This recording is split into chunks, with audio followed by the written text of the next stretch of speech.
3장 1절부터 9절까지 함께 보시겠습니다. 고린도전서 3장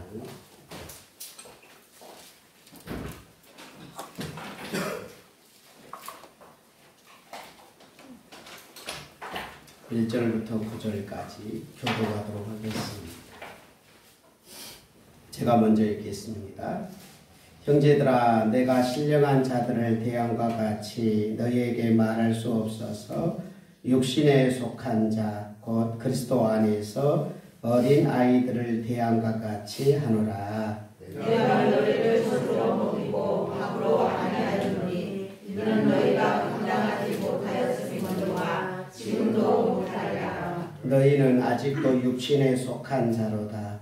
너희 가운데 시기와 분쟁이 있으니 어찌 육신에 속하여 사람을 따라 행함이 아니리요. 어떤 이는 말하되 나는 바울의 되어라고 다른 이는 나는 아볼로의 되라 하니 너희가 유대 사람이 아니리요. 그런즉 아볼로는 무엇이며 바울은 무엇이냐? 그들은 주께서 각각 주신 대로 너희로 하여금 믿게 한 사역자들이니라.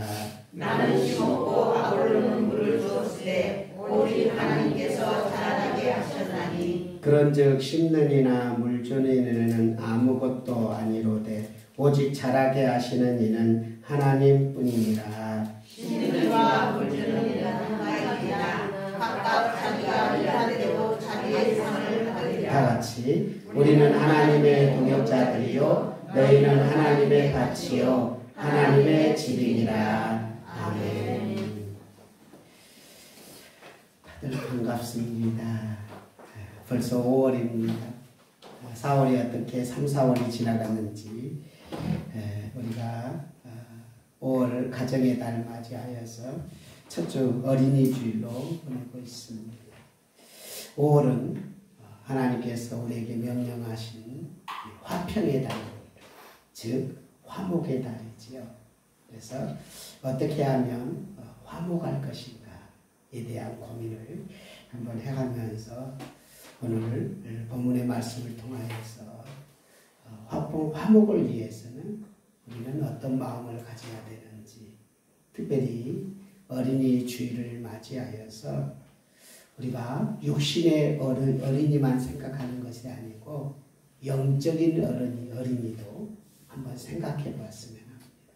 그래서 얼마 전부터 몇 해 전부터 계속해서 제가 설교하고 있는 어린이 주일에 설교하는 내용, 어버이 주일에 설교하는 내용들은 육신의 어린이뿐만 아니라 영적인 어린이, 육신의 부모뿐만 아니라 영적인 부모로서의 역할에 대해서 함께 나누고 있거든요. 여러분이 알고 계셨는지 모르겠는데 오늘 본문을 통해서 다시 한번 교회 안에도 어른인데도 육신으로는 어른인데도 어린이 성향들이 있고 또 교회 안에 어린이 같은데도 어른의 성향들이 있거든요. 그래서 우리 자신들을 잘 관리하면서 나 자신이 영적으로 어느 수준인지 이걸 파악하는 게 굉장히 중요해요. 그래서 내가 누구인지를 알아야 그래야 살아가거든. 근데 나를 발견하지 못하면 우리가 신앙생활 하는 것이 참 어렵습니다. 가정생활도 마찬가지지요. 가정에서도 내가 어떤지, 어느 수준인지, 가정에서 내 역할은 어느 정도 하고 있는지, 그래서 가정 안에서 자신의 역할을 점검할 필요가 있어요. 그런 걸 점검하지 않으면 그냥 사는 거죠. 그냥 내 기분대로, 내가 주어지는 나의 성격대로 그냥 살아가지요. 그냥 살다 보면 그냥 상대방도 그대로 느끼는 거예요. 평생 그렇게 살다가 이 세상을 떠나는 사람 참 많이 있는데 우리 교회 성도님들은 가정에서도 교회에서도 먼저 자기를 좀 볼 수 있었으면 좋겠다.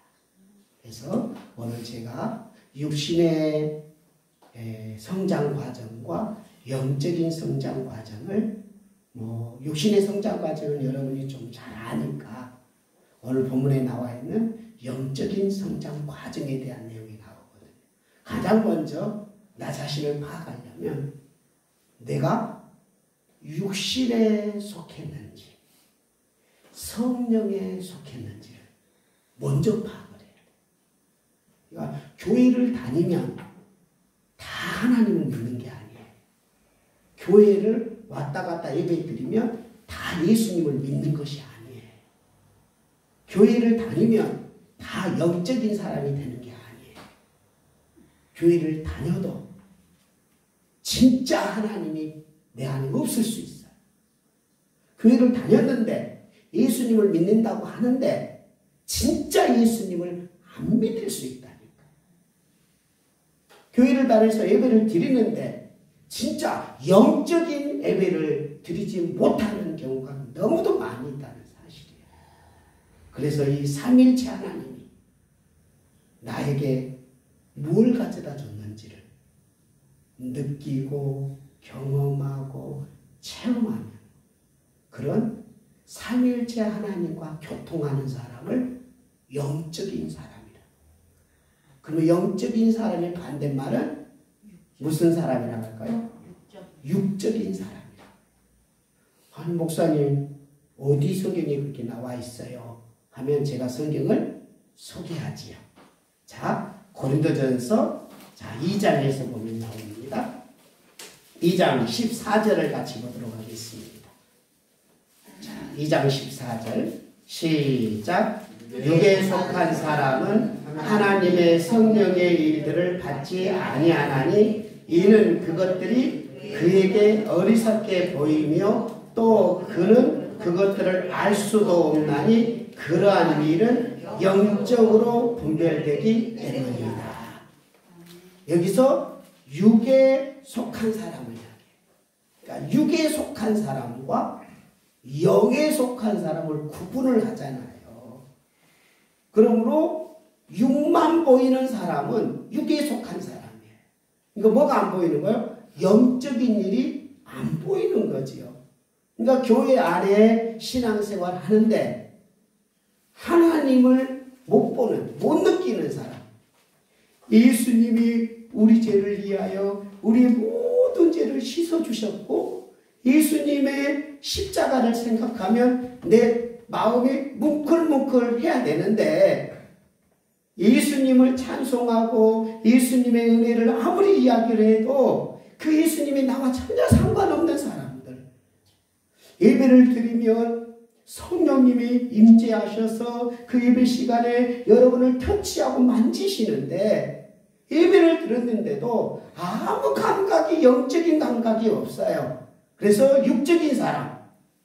그래서 노래를 부르면 좋은 노래를 부르면 기쁘고 슬픈 노래를 부르면 슬프고 노래방 와서 흔들면 스트레스가 해소되듯이 교회에 와서 육적인 것은 경험하는데 붕집회를 하고 막 뛰면서 막 찬양하면 막 기분은 좋아.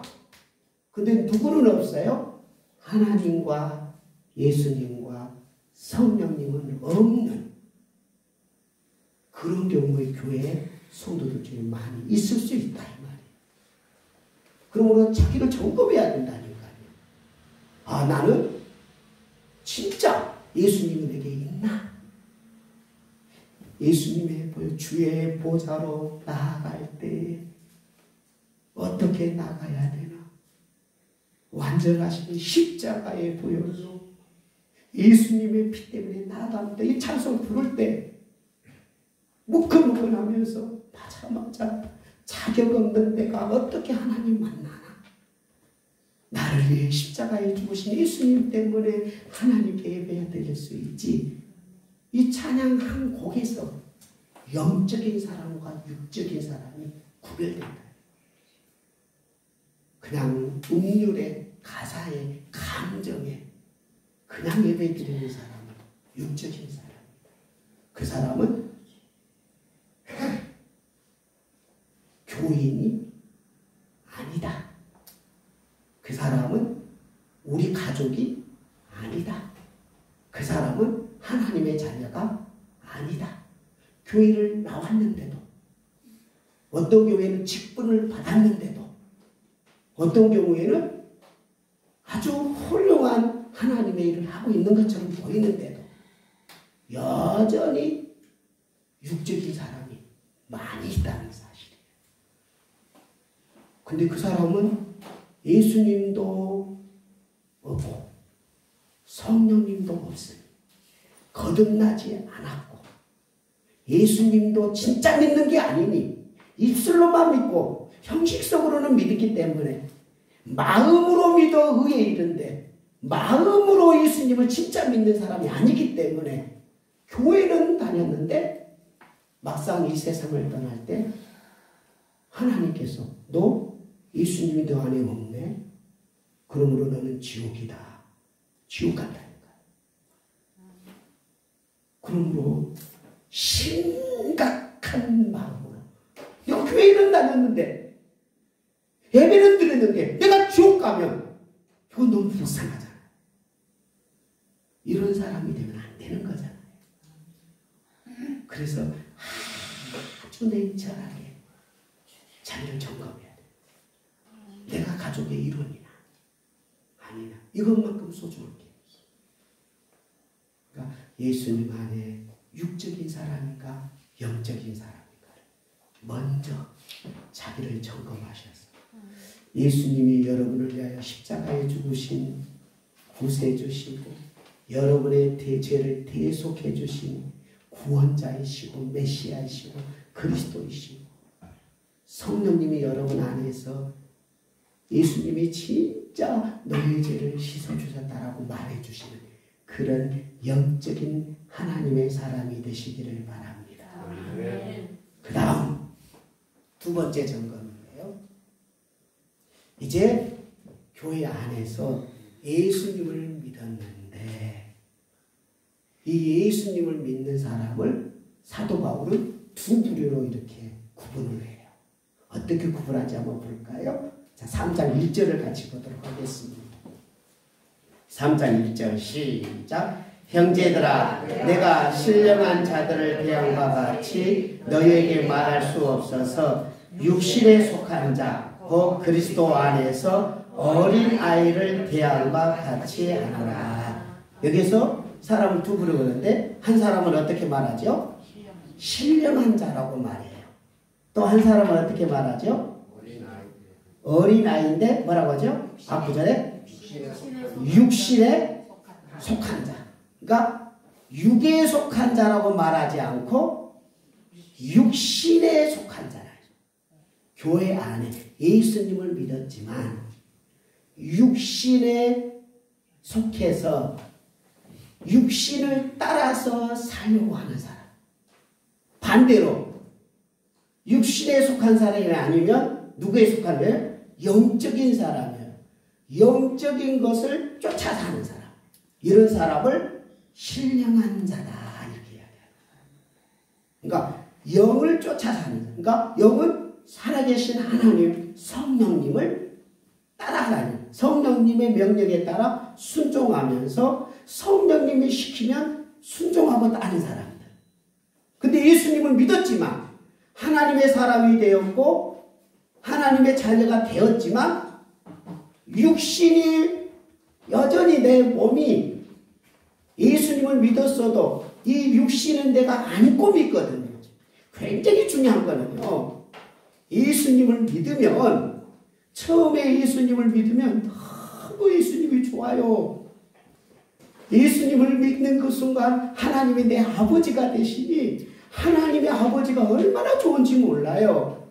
성령님이 나와 함께 하시니 성령님이 나를 감동시키니까요. 막 내가 영적인 사람으로 새로운 삶을 살게 돼요. 그래서 하나님이 너무 좋고 교회가 너무 좋고 성도들이 너무 좋고 하나님이 너무 좋아요. 그런데 문제가 발생해요. 반드시 따라온 문제는 뭐냐면 예수님을 믿었지만 내 육체가 함께 있다는 사실이죠. 이 육체와 영혼은 여러분의 영적인 마음과 육체는 뗄 수가 없어요. 언제나 함께 가는 거예요. 그래서 이 육체가 몸만 육체라고 생각하지 마시고 이 몸이 살았던 지난 날들의 습관, 생각, 삶의 방식들, 문화, 성격, 그리고 지방세, 정치, 경제, 돈 쓰는 것, 교육, 이 모든 게 통틀어서 육체. 이 육신이 옛날에 살았던 모든 방식들이 그대로 가지고 있으면서 뭐만 되냐? 예수님만 믿은 거예요. 성령님이 함께하는 거예요. 그러다 보니까 내 몸과 내 삶은 여전히 똑같아요. 그리고 자꾸 옛날 습관들로 살기 싫어도 그렇게 돌아가요. 근데 그 육신에 꽉 막혀가지고 육체가 시키는 대로 따라가는 예수 믿는 사람이 너무 많이 있어요. 우리는 육체적으로 어린아이를 보면 그렇지 않은 모습이 다 나와요. 어린아이들, 육체적인 어린아이를 한번 봐보세요. 이제 막 태어났어요. 태어나가지고 그 아이들은요, 자기 하고 싶은 대로 해요. 예배당에 와도 아프면 그냥 다른 사람 생각하지 않고 막 울어버려요. 밥 먹고 싶으면 나 밥 줘 하고 막 댕근댕근 들어요. 거리에서도 땡깡 부르고요. 조금 잘 주면 헤 웃다가 저 기분 나쁘면 또 금방 울고 하루에도 수백 번 울다가 웃다가. 그게 어디에서 나타나요? 교회 안에서도 그대로 나타나요. 그래서 육신에 속한 사람을 어린아이로 비유합니다. 예수님을 믿었어요. 예수님이 좋아요. 근데 여전히 육체가 시킨 대로 사는 거예요. 어렸을 때 배운 대로 사는 거예요. 어렸을 때 습관대로 사는 거예요. 세상은 이 육체를 좀 나쁜 말로 표현하면 뭐라 하는 줄 아세요? 죄악이라고 해야죠. 죄성이라고 해요. 그보다 더 나쁜 말을 쓰면 악한 습성이라고, 악하다고 표현해요. 더 나쁘게 말하면 사탄의 도구라고 말해요. 그러니까 예수님을 믿었는데도 여전히 죄성이 있고, 예수님을 알았는데도, 경험했는데도 여전히 악해요. 더 잘못 가면 예수님을 믿고 하나님을 알았는데도 사탄의 종처럼 살아요. 그래서 사탄이 시키는 대로 교회에서 살아요. 그래서 어린아이들을 보면 감동하고, 분명히 내 자녀인데도 우리 막내가요, 막둥이가요, 우리 아버지가 항상 우리 집에 가면 그 캐비넷이 있어가지고 거기에 동전이고 그리고 막 돈이 항상 그곳에 많이 있어요. 왜냐하면 우리 아버지가 객지렁이 장사하시면서요, 거기 안에 잔돈을 많이 놔뒀거든요. 근데 우리 막둥이는요, 분명히 우리 가족이잖아요, 막둥이가. 근데 옆에 있는 친구들이, 그 성형들이, 야야야야, 너 집에 가서 돈 가져와. 그러면 우리 막둥이가 집에 가서 부모님의 돈을 다 가지고 와서 형들 다 하고 사줘. 이거 분명히 우리 자식인데 연약하니까 나쁜 사람이 시키는 대로 다 하고 사요. 교회 안에 육신에 속한 사람이 너무 많이 있다는 사실 슬픕니다. 그러다 보니까 교회는 영적인 공동체고 하나님께서 은혜를 내리는 공동체인데, 그 하나님의 사랑이 흐르고 하나님의 은혜가 흘러야 될 공동체가 이런 어린아이 같은 사람, 어린아이들은 가정을 항상 문제를 일으키잖아요. 그래서 집안을 어지럽히고 집안을 혼란하게 하고 또 울음소리가 끝이지 않아요. 그래서 가정에 한 어린아이 한 명만 있어도 집안이 쑥대밭이 되잖아요. 교회 안에 어린이가 많으면 교회가 쑥대밭이 되잖아요. 이 어린이 주일을 맞이하여서 우리를 진단해봐요.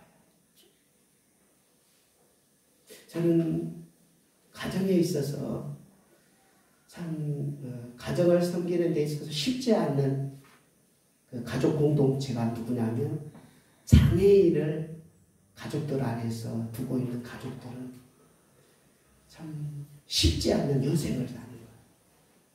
약간 좀 슬픈 것 같아요.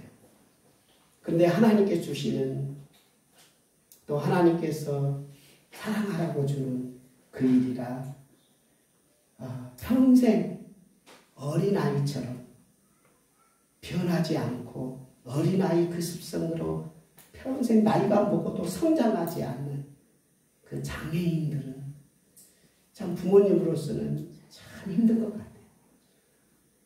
그 장애인을 키우고 품에 안고 25년, 27년이 돼도 계속 어린아이처럼 그렇게 행동하는 자녀를 참 그 부모님들은 존경받아야 돼요. 그런 분들은 참 위대한 분들이 우리 주위에 혹이라도 장애인을 돌보는 부모님들이 계시다면 정말 격려해 주셔야 돼요. 그런데 교회 안에서도 장애인 같은 성도들이 있을 수 있어요. 아무리 가르치고 아무리 영적인 걸 설명을 해도 성장이 전혀 없이 어린아이 습성으로 계속 살아간다. 그런다면 이건 아닌 것 같아요. 그런 목회자로서 참 슬픔이 목회자가 가장 기분 좋을 때 여러분 부모님이 되셔서 얘기하잖아요. 자녀들이 2년이 되면 이만큼 성장, 5년이 되면 이만큼 성장했을 때, 그리고 자기 역할을 감당하고 그 아이가 성장해서 사회에서 직장을 잡고 또 가정을 이루면서 행복한 가정을 이루어가는 그 모습을 바라보는 부모의 마음이 얼마나 흐뭇하고, 과거에 수없이 어렵고 힘들었던 모든 시간들이 그 아이의 성장하는 모습 바라보면서 그 고생이 눈 녹듯 다 녹잖아요. 그리고 그 고생했던 모든 것들이 기쁨으로 위로를 받잖아요. 그런데 아무리 기도하고 아무리 말씀을 전하고 신앙을 이끌어주려고 몸부림치는데도 성도들이 마냥 성장하지 않고 계속 죄성에 빠져 있었어. 육신에 속해서 악한 것을 말하고 악한 것을 행동하고 하다못해 사탄의 종처럼 교회를, 하나님의 나라를 방해하는 역할까지 감당하는 그런 성도들이 많다면 그 교회는 슬픈, 내가 누구일까? 나는 어떤 정도의 신앙생활을 하고 있어? 자기 진단입니다. 그래서 제가 늘 쓰는 용어가 있잖아요. 신앙의 성장에는 무엇이 필요하냐? 몸부림이 필요해. 이 죄성과 악성과 사탄과 전쟁을 선포합니다. 나 이렇게 살지 않을 거야. 나 이렇게 말하지 않을 거야. 성령님, 나 좀 도와주세요. 하나님, 내 손을 잡아주세요. 나 신령한 성도로 살고 싶어요. 나도 부모로서의 역할을 감당하고 싶어요. 약한 성도들의 손을 잡아주는 하나님의 동역자가 되고 싶어요. 하나님의 일을 대신하는 하나님의 종이 되고 싶어요. 쓰러져가고 넘어져서 허덕거리는 영혼들의 손을 잡아줄 수 있는 하나님의 동역자가 되고 싶어요. 라고 헌신한 성도들이 많아지는 그런 성도들을 가르쳐서 신령한 자다, 하나님의 동역자다라고 기가 막힌 단어예요. 제가 이 하나님의 동역자라는 이 용어 앞에 제 가슴이 막 울렁거리는 거예요. 그처럼 죄악투성이 내가 그처럼 막을 따라가고 사람들의 마음을 아프게 했던 나 죄인을 십자가의 보혈로 구원하셔서 성령의 능력으로 나를 바꾸어 주시는 하나님의 능력으로 쓰임받아서 가족 한 사람 한 사람을 바라보면서 하나님께서 그 사람을 지켜내야 되는데 하나님께 직접 가지 않고 너가 하나님의 이름으로 가서 내 일을 같이 해줘라고 동역자로 하나님의 일을 하는 하나님의 종으로 우리를 부르시다. 아멘. 바울이 그렇게 쓰임받아서 그는 영혼을 구원하기에 자기의 생명을 드리고 물질을 드리고 그의 인생을 드리면서 한 사람이 살아날 수만 있다면 구원받을 수만 있다면 그는 어느 곳든지 가서 그 영혼을 살리기 위해서 자기를 다 희생하며 드릴 수 있는 하나님의 사람 사도 바울. 그래서 한 영혼을 심어서 구원시키는 일을 감당하고 아볼로는 인격적으로 훌륭해가지고 부지런히 말씀을 가르치고 성경을 가르치면서 그의 신앙을 이끌어서 물을 주듯이 키워내는 이런 하나님의 동역자. 이 동역자들에게 하나님께서 어떻게 하실까요? 하나님께서 위에서 바라보시고 영적인 일에 헌신해서 영적인 사람으로 부모처럼 사람을 낳고 키우고 헌신하는 하나님의 종이 돼요. 보세요. 어린아이가 그냥 태어나지 않잖아요. 누군가의 희생이 있어서 태어나요. 뱃속에 10개월을 안고 피를 쏟고 아픔을 견디고 고통 속에서 한 생명을 태어내죠. 십자가로 사람을 태어나는 일을 여전히 십자가를 지는 한 성도의 희생의 대가로 한 영혼이 구원받습니다. 절대 교회 안에 한 영혼이 그냥 태어나지 않습니다. 십자가의 희생의 대가. 누가 그 일을 감당할까요? 하나님의 동역자가. 하나님이 직접 와서 아이를 낳지 않잖아요. 하나님이 직접 나와 내려오셔서 교인들을 돌보지 않잖아요. 하나님의 동역자들이 그 일을 하는 거죠. 자신의 몸을 드리고 물질을 드리고 시간을 드리고 헌신해서 그 일을 하잖아요. 하나님께서 그 동역자들을 어떻게 대하신 줄 아십니까? 이 5절을 꼭 읽으셔야 돼요. 한번 같이 보도록 하겠습니다. 3장 8절입니다. 3장 8절. 자, 시작. 심는 이와 물 주는 이는 한 가지나 각각 자기가 일한 대로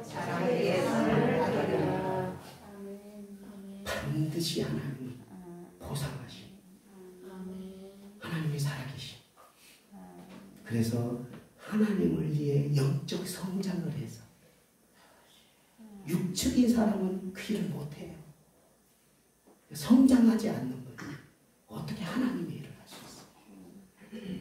성장을 위해 기다리고 인내하고 참아주고 특히 우리가 교회 안에 이 경우를 꼭 기억해 주셔야 돼요. 우리 성도님들. 교회 안에 신앙의 성장을 보면요.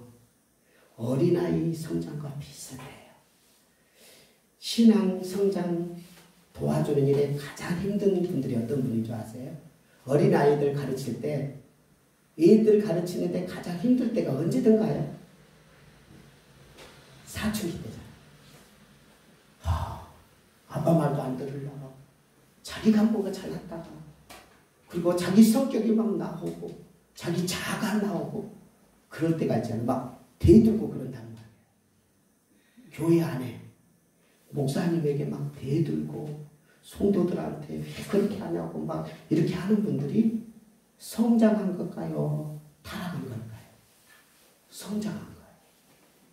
이런 부분을 잘 이해하시라고. 교회 안에 신앙의 사춘기도 있어요. 제가 이걸 꼭 여러분에게 말씀을 드리고 싶어요. 교회 안에 목사님 말이 다 옳지 않아요. 목사님 왜 그렇게 목회하십니까? 이렇게 항해하신 분들이 더욱더 성장이 되게 단계라는 것을 알아요. 사춘기 때는 부모가 할 수 있는 일이 뭔가요?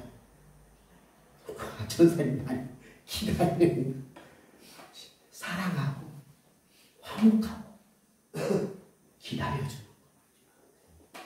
교회 안에서 사춘기 성도들이 나왔을 때 기도하고 사랑하고 배척하지 말고 기다려줘. 모든 성도들이 사춘기를 도와줘야 돼. 그래서 교회에 방탕하고 막 그렇게 할 때 기다리고 기도해주고 힘내라. 여전히 계속해서 사랑해주고 그러면 때가 되면 성장해서 신령한 성도로 변화될 줄 믿습니다. 오늘 우리는 하나님의 동역자로서의 길을 가요. 그래서 교회를 어떻게 표현했는지 한번 마지막 보도록 하겠습니다. 9절을 같이 보겠습니다. 시작. 우리는 하나님의 동역자들이요 너희는 하나님의 밭이요 하나님의 집이라. 자, 하나님의 무엇이다? 집이다. 밭이고 집이다. 그리고 이 안에는 예수님을 믿는 새싹들이 자라는 밭이에요. 그래서 잡초를 빼주고 새싹이 잘 자라도록 도와주고 이 하나님의 집에 아버지 하나님께서 사랑하도록 역할을 해주고 이 새싹이 자라도록 하나님이 하신다. 자라나게 하신 분이 하나님이셔요. 오늘도 우리 권 집사님하고 남영정 권사님이 모종을 지금 계속 판매하느라고 아침에 일찍 7시 되어서 와가지고 교회 와서 기도하고 그리고 이제 잠깐 찬송 하나 부르고 농장에 가셨는데 부지런히 물을 줍니다. 씨를 심고 물을 줬어요. 자라게 하신 분은 누구냐? 하나님이 자라게 하신. 교회의 성도님들은요 하나님이 자라게 하신 줄 믿습니다. 하나님이 하셔야 해요. 목사가 그 일을 감당 못하고요. 성도들이 그 일을 감당 못하고 우리는 부지런히 뭐만 하는 데느냐. 물도 주고 말씀도 전해주고 위로도 해주시고 격려도 해주시고 하나님이 직접 하시는 것이 아니라 우리 하나님의 사람들을 통해서 돌보고 사랑하는 일. 우리 모두 하나님의 동역자가 돼서